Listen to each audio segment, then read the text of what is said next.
Hey Rebel Rouser, I'm Alan Voivod, and this is Star Wars 7 by 7. So, in talking about the new novel Thrawn Alliances by Timothy Zahn, one of the questions that is very tantalizingly raised is the possibility of whether Thrawn was at some point Force sensitive and perhaps even a Force user himself. Now, the idea of Thrawn as a Force user is not a new one, and just doing a quick Google search, who knows what you're going to come up with, but just in the first one that I did, I see forum postings at theforce.net that go back as far as 2004, wondering if Thrawn is actually Force sensitive, and the answer that seems to disprove that idea is that why would he be carrying around those little chameleons that dampen the Force abilities of people, the Salamiri, and what good would that be having those guys around if Thrawn himself was Force sensitive? It would actually be,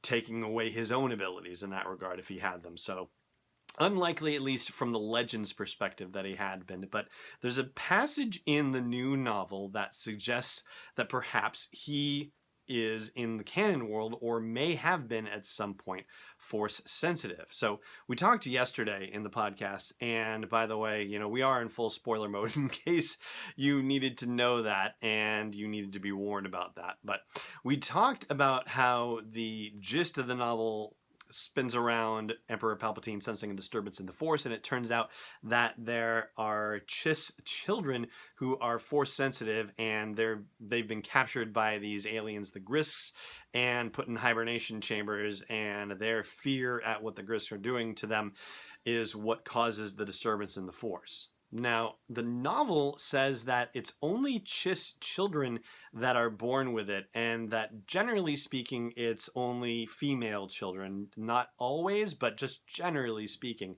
But there's a passage where Thrawn is talking to Vader about this that I want to reference around this point, and some of the narrative that Timothy Zahn adds around here adds to the mystery thereof. So here we go. Here's the deal with it. It says here that Thrawn says, the ability unfortunately fades with time. Thrawn said, no level of training or practice can change that.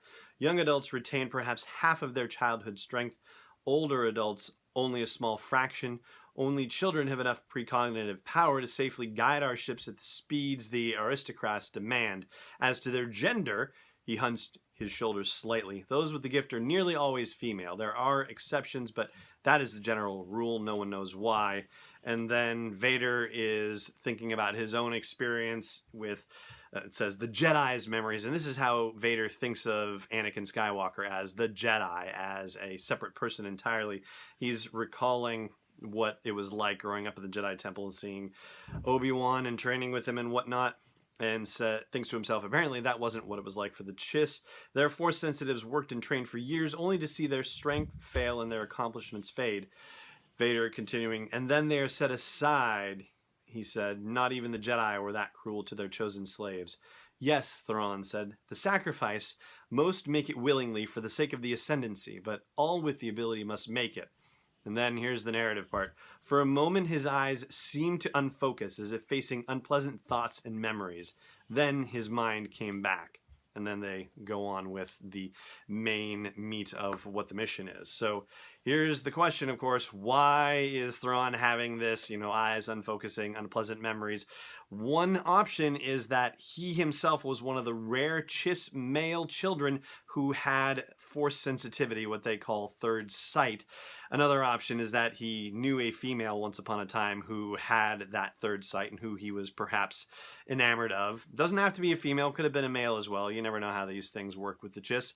And so maybe it wasn't him specifically. Maybe it was somebody else who was a significant other or a family member or something like that who was quote unquote set aside. And we don't even necessarily know what set aside means necessarily either. So that is intriguing as well. But the fact that older adults retain a small fraction of their ability, is it possible that this is part of what helps fuels Grand Admiral Thrawn's particular knack for tactical strategy, for being able to look at a culture's art and analyze it and be able to anticipate what they might do in battle based on the things that he learns about them. Maybe that's the way that he has worked to supplement his abilities, or at least the ability that has potentially faded over time. So it seems like it's a very real possibility that's being hinted at here, that Thrawn was at one point Force sensitive.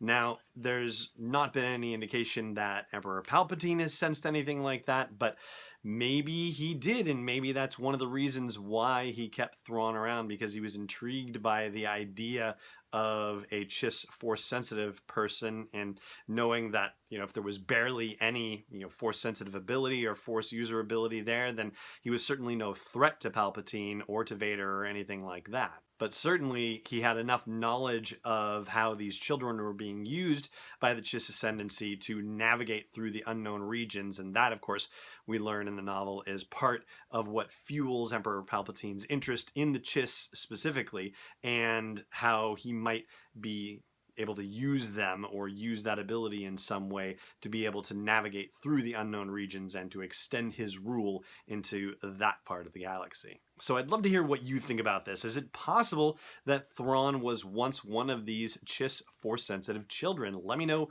what you think about it wherever you happen to be catching this podcast, whether it's on YouTube or Facebook, or if you're catching it on, a link on Twitter or anything like that. Just drop me a line wherever you're catching it and let me know what you think. And that is going to do it for the episode, except for one last little thing I'll do over on the audio portion at sw7x7.com/iTunes/Spotify/SoundCloud, wherever you like to listen to podcasts. For now, though, it just remains for me to say thank you so much for listening and watching, and may the Force be with you wherever in the world you may be.